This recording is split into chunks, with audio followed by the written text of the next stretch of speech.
এই যে আসলে বাইক আরোহী সে চেষ্টা করছে বারবার চেষ্টা করছে বাইক মানে বাস আটকানোর জন্য, কিন্তু সে পারছে না। এইদিকে আবার মানুষজন সব একত্র হচ্ছে। গাড়ি ভাঙা ফেলা।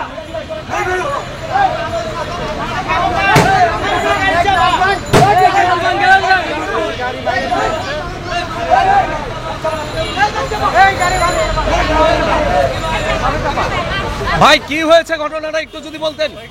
বাইক মাইরে দিয়ে আসছে ভাই।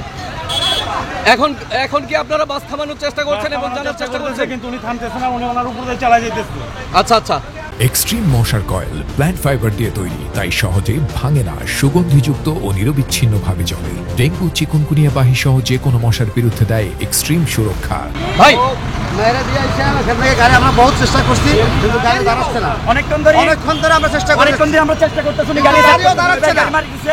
উনি সামনে থেকে বলতেছে ওনার প্রতি উনি গাড়ি চালা দিচ্ছে। আচ্ছা আচ্ছা। কথাই শুনতেছে না, উনি কোনো কথাই শুনতেছে না। আমি সাধারণ পাবলিক, আমি ইয়া করতেছি, আমি দেখি না স্পটে ঘটনা, কিন্তু ওনার উপর দিয়ে গাড়ি চলে আসতেছে। উনি অনেক চেষ্টা করছে, আমি চেষ্টা করছি, গাড়ি করতেছে না। ওনার সামনে দিয়ে গাড়ি চালিয়ে দিচ্ছে। আমার গাড়িটা ঠিক ওনার গাড়ির পিছনে ছিল, সচিবালয়ের সামনে। উনি গাড়িটা ব্যাক দিয়ে দিয়েছে, উনি গাড়িটা ব্যাক দিচ্ছে। ব্যাক দেওয়ার কারণে আমার সামনে মার্কারটা ভেঙে গেছে। আমি ওনাকে বললাম গাড়িটা থামান, উনি ওই জায়গায় গাড়ি টান দিয়ে নিয়ে এসে পড়ছে আমাকে। আমি গাড়ির ভিতরে যখন ঢুকলাম তখন সে আমাকে বলছে কাউন্টারে চল, কাউন্টারে দেখতেছে ব্যাপারটা। সে আমাকে হুমকি দাম দিতেছে লিটারেলি।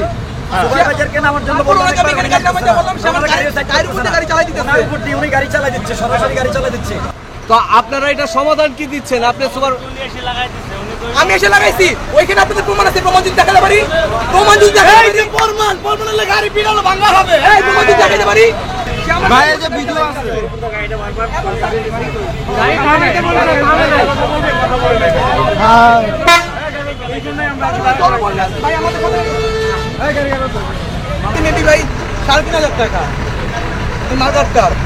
আপনার এটা কি আজকেই ভাঙছে? হ্যাঁ আজকে ভাঙছে।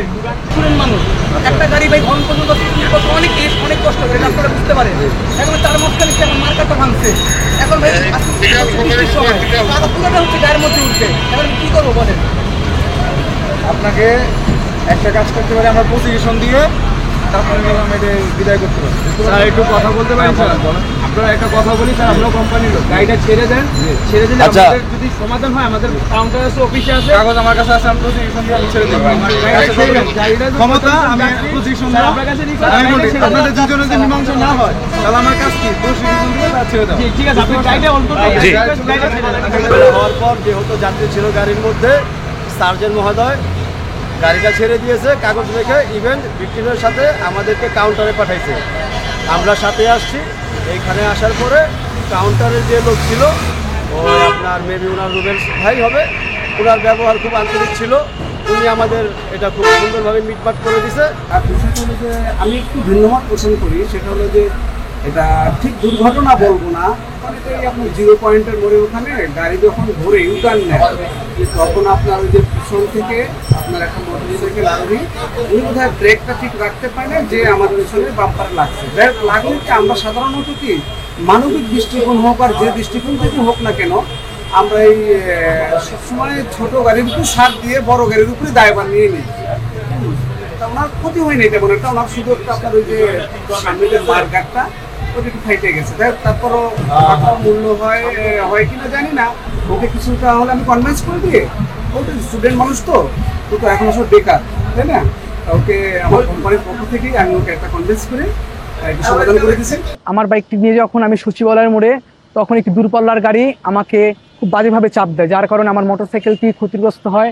তখন আমি মোটরসাইকেলটি নিয়ে তাদের পিছনে গুলিস্তানে গেলে তখন আমি গাড়িটার গতিরোধ করতে পারি, এবং আমি যখন তাদের বাসের সামনে যাই এবং গিয়ে প্রতিবাদ শুরু করি, তখন বাসের হেল্পার এবং ড্রাইভার খুব বাজে ব্যবহার করে আমার সাথে। তখন আমি গাড়ি থেকে নেমে গাড়ির সামনে যখন যাই, যখন আমি এটার প্রতিবাদ করি, তখন তারা বাসটি আমার উপর দিয়ে চালিয়ে দেওয়ার উপক্রম হয়। তখন গুলিস্তানের মোড়ে উৎসুক জনতা এসে ভিড় করে এবং জনগণ গাড়িটির গতিরোধ করে। তখন পরিবেশটা এমন হয়ে গিয়েছিল যে আশেপাশে জনগণের মধ্যে একটা মবের সৃষ্টি হয়ে গিয়েছিল, যার কারণে পরিবেশ পরিস্থিতিটা খুব ঘোলাটে হয়ে যায়, যেটা ছিল যাত্রীদের জন্য খুবই বিপজ্জনক। তখন বাংলাদেশের প্রতিদিন সাংবাদিকের ভাইয়েরা এবং ওইখানে দায়িত্বরত যে সার্জেন্ট ছিল, তাদের হস্তক্ষেপে এই জিনিসটি সুষ্ঠুভাবে সম্পন্ন হয়। আর যখন আমি দেখলাম যে জিনিসটা মবের সৃষ্টি হয়, পরিবেশটা ঘোলাটে হয়ে যাচ্ছে, তখন আমি তাদের সাথে সমঝোতায় যাই যেন এটা যাত্রীদের জন্য বিপদের কারণ না হয়ে দাঁড়ায়।